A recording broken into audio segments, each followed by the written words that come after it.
Les Kiss is going to take over as the next Wallabies coach, folks, but not just yet. We saw earlier in the year that Joe Schmidt was going to step down from the role despite Aussie Rugby trying to extend him through. Initially, he was just going to do the Lions tour. Then he extended through to do the Rugby Championship as Aussie Rugby looked for a successor. Well, they've got their successor and it's Les Kiss.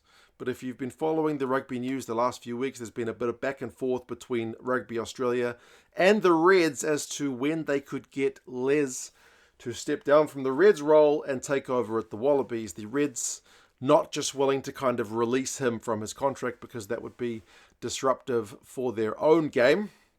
Well, they stuck to their guns. So Les is going to have to see out his contract with the Reds to coach through Super Rugby all the way through till next year. And what that means is they've also had to convince Joe to stay with the Wallabies a bit longer. So I feel like it is kind of a happy middle ground.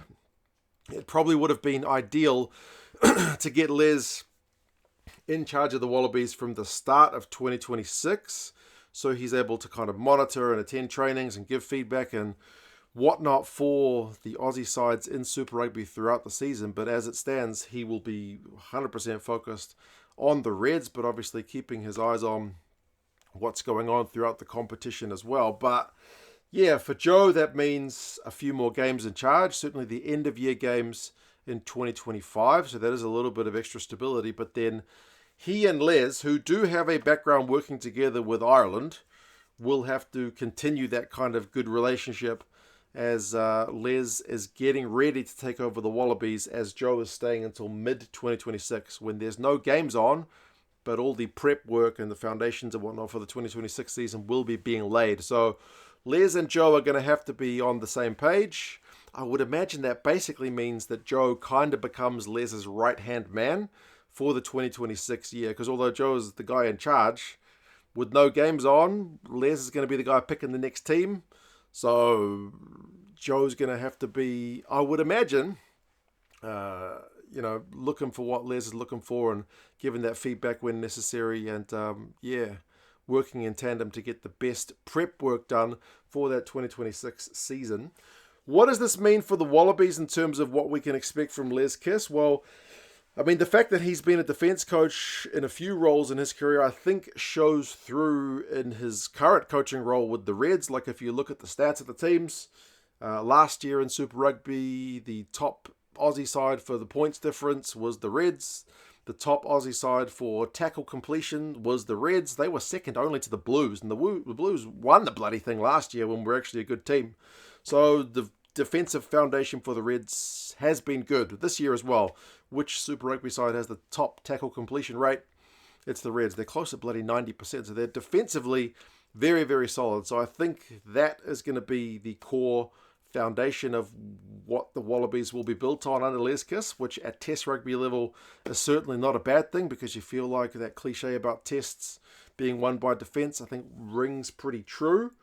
But he also likes the guys to chuck the ball around a bit. Like, they offload more, I think, on average than the other Aussie teams. They're kicking a little bit less. They're not going for poles. I don't think have they taken any shots at goal this year? I don't think they've kicked any penalties. They want tries.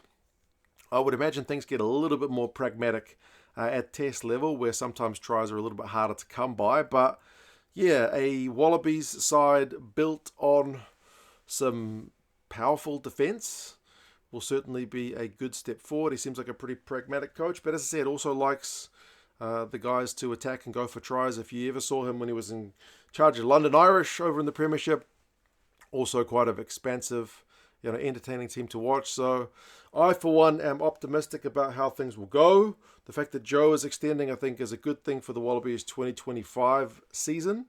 And as long as they can kind of work together and get the transition right, then hopefully Les, who won't have that much time to prep for the 2026 games, if he and Joe get that right, they should be able to be on the same page, and then Les can hit the ground running when he takes over properly come his end of the Reds contract in 2026. I should say he is also through until 2028, so he gets hit the ground running in 2026, one full cycle for the World Cup in 2027, and then a year beyond. He's 60 years old, so if things go right, who knows, he could potentially even go longer, but that's for way down the road.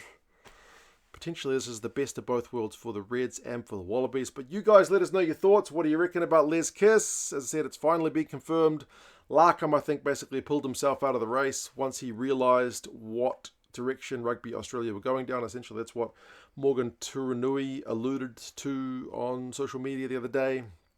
And, Dan McKellar has been distancing himself from the job for quite some time now. I don't think Cheika was ever a realistic prospect, but we do have an Aussie who will be back in charge of the Wallabies. You guys let us know your thoughts, and I'll talk to you guys again soon. See you later.